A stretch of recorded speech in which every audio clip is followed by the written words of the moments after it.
What was a period like 5,000 years ago? Around 1800 BCE, in ancient Egypt, a woman describes pain, bleeding, and the strange sensations of her monthly cycle. The words are not hers anymore. They survive inside a medical papyrus known today as the Kahun Gynecological Papyrus.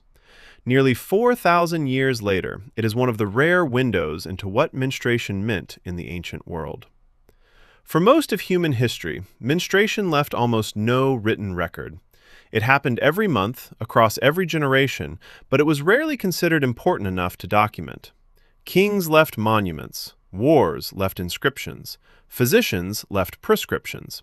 The ordinary experience of a woman was usually left behind. That makes the evidence we do have unusually valuable. Ancient Egypt gives us some of the earliest surviving medical writings that discuss women's health. The Kahun Papyrus, dating to around 1800 BCE, contains treatments and observations concerning gynecology, conception, pregnancy, and symptoms associated with the reproductive system. Some of its descriptions include experiences that modern readers can recognize, including pain and heavy bleeding. But the papyrus does not tell us what every Egyptian woman used during her period. That distinction matters. There is no surviving ancient Egyptian instruction manual that says exactly how an ordinary woman should manage menstrual blood each month. Claims that women universally used papyrus tampons, specific folded cloths, or one standardized product are much harder to prove. What we know is more limited and more interesting. Egyptians had linen, they had papyrus, they had woven materials and an extensive textile culture. And they understood enough about the female reproductive system to record gynecological conditions in medical texts. But the everyday details were rarely written down. A woman could experience her period hundreds of times during her lifetime, yet none of those moments needed to become a historical event. This creates a strange problem for historians. The materials used for ordinary hygiene were usually disposable or reusable, and therefore unlikely to survive. A piece of cloth could be washed and used again. A plant fiber could decay. Something used privately would have had little reason to be buried with a name attached to it. So when archaeologists find ancient textiles, they cannot simply label every small piece of fabric a menstrual product. Sometimes a piece of cloth is exactly what it appears to be, a piece of cloth.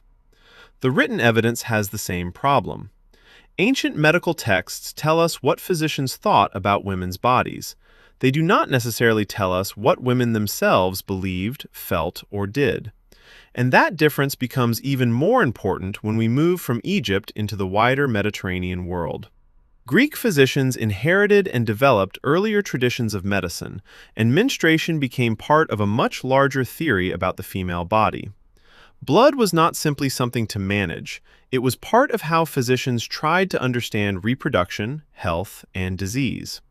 Some ancient medical theories connected menstrual bleeding with the functioning of the womb. Other explanations reflected ideas about bodily fluids that would influence medicine for centuries. But again, these are medical theories written largely by men. They are not diaries. They are not conversations between mothers and daughters. They are not records of what happened in a village when a woman woke up and realized her period had begun. That part of the story is mostly missing. And yet, the absence itself tells us something. Menstruation was ordinary. It was too ordinary to become history. A woman still had to work while bleeding. She still had to prepare food. She still had to care for children. She still had to walk, trade, farm, travel, and perform whatever responsibilities belonged to her household.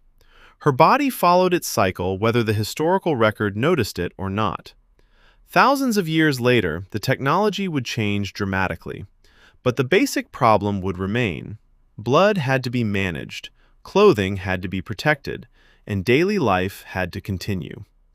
By the 19th century, industrial manufacturing began changing the possibilities. Textiles could be produced on a much larger scale. Paper and cotton products became increasingly accessible. Commercial menstrual products eventually appeared, turning something that had traditionally been handled privately into something that could be manufactured, packaged, sold, and advertised. But technology did not immediately remove the stigma. Menstruation was still treated as something to hide. Products were designed to be discreet. Advertising often avoided directly showing menstrual blood. Even the language surrounding periods became indirect. The irony was obvious. A biological process experienced by enormous numbers of women was being marketed as though nobody should have to mention it. Today, the choices are completely different.